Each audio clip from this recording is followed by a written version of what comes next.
Hi everybody, my name is Zeta Renee. I am a nomadic modern day healer. To be honest, I haven't posted on my YouTube channel in probably about 2 years. I am currently no longer nomadic. I have settled down in Hot Springs, Arkansas.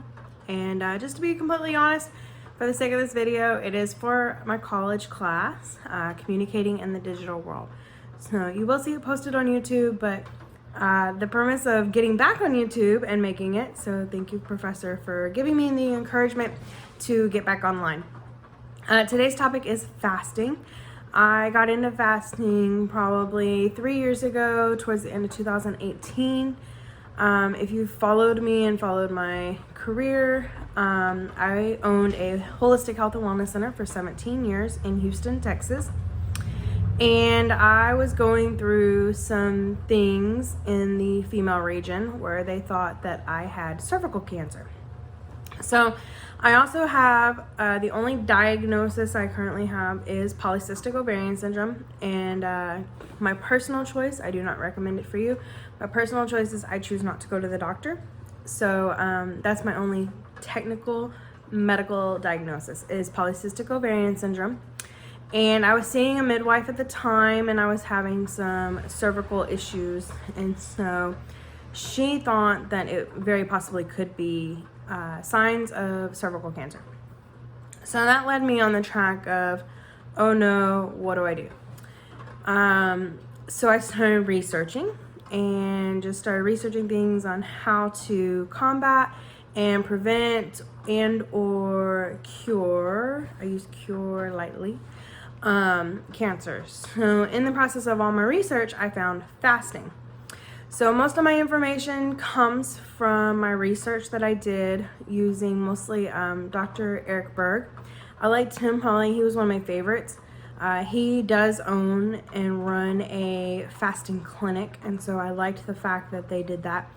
And I tried to mimic as much as I could just from the information that I got online.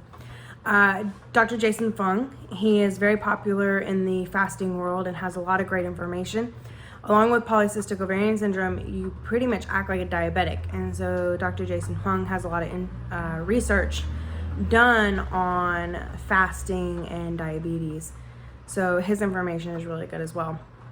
And then my latest find has been Dr. Mindy Pelz, P-E-L-Z, I'm pretty sure.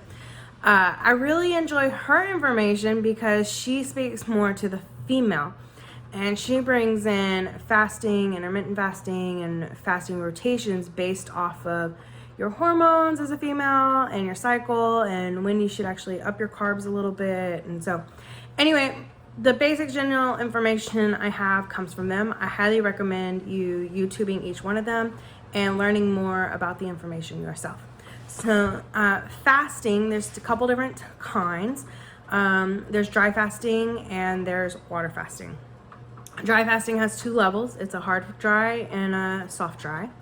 I typically personally do a water fast because when I do them, I try to go long term.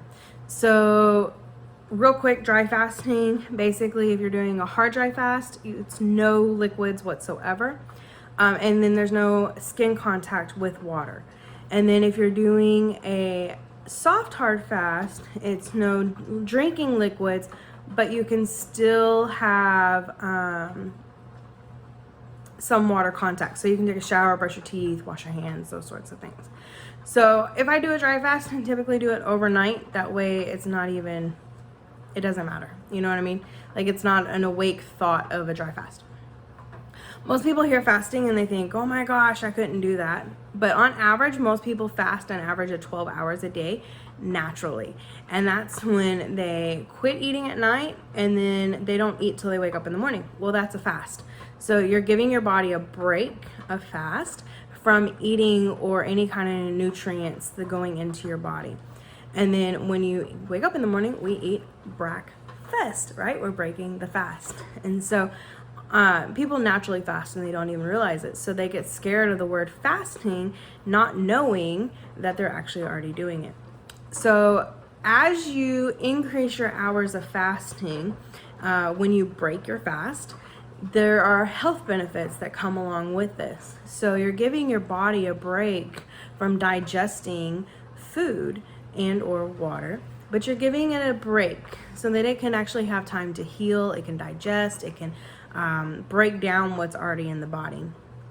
The longer you go, you can reach a stage which they call autophagy. And autophagy is the stage that I was trying to get to and usually try to get to when I do fast. Autophagy is where the body starts basically eating itself. And by that, what you're doing is you're eating everything in the body that the body does not need. And so you start by breaking down the glucose. So as a pre-diabetic with PCOS, it's important for me to break down the glucose. So I break down the glucose first, and then my body will start going, ooh, okay, I don't have any more sugar, which is easy to eat. What else can I go for? So from there, it starts looking for sources in the body to say, hey, are you available and can I eat you? So it will start eating fat. So some people do it for weight loss, although it's not really promoted for weight loss, but that is a side effect, right? Basically, you don't really want to encourage anybody to go starve themselves for weight loss. But again, fasting is not starving because you're eating yourself. So I kind of think of it like a credit card. You've already spent it, you've already eaten this, and now your body has to go back and eat, make up for it. So it'll start eating the fat in your body because that's the source that's been stored, right? And then it'll start eating all the cells, dead cells, cells that aren't healthy, cancer cells, anything in your body that's not supposed to be there is what it will attack. And that's through the autophagy stage. And that's really where you want to be with fasting, is in the autophagy stage. There's a lot of research that has and hasn't been done about autophagy. So again, if you go back and look at the doctors, they can tell you a little bit more about it and what research has been done and hasn't been done. There's no studies about how long autophagy lasts. So there's a lot of people that believe it only lasts for a short window and then you kind of go out of autophagy and then it's best to start over again. So in 2018, 2019, when I first studied fasting, again, it was for my cervical issues and I was trying to correct that. I had been bleeding, I know, TMI, whatever. Welcome to my channel. TMI, but I had been bleeding for a really long time. And so I was trying to stop the bleeding. And I think at that time I fasted for 19 days and it stopped. So I do have physical and personal experience with fasting and it has worked every time for me. So it stopped bleeding, and then I think I turned around and did I went to Peru, spent a month in Peru, and enjoyed my trip without bleeding, which was my goal. And then I came back and basically did another, I think 19-20 day fast, just to kind of get back on track, making sure that anything I might have picked up, like parasites or anything from Peru, was cleaned out of my system. And then by the time I actually went and got a major physical, really the first and last major physical I've done in a long time, they went in and did I don't remember what it was called, it doesn't matter. Anyway, they went and did an extensive search, and I did not have cancer cells. So whether or not I for sure had them or didn't have them prior to the fasting, I personally do not know.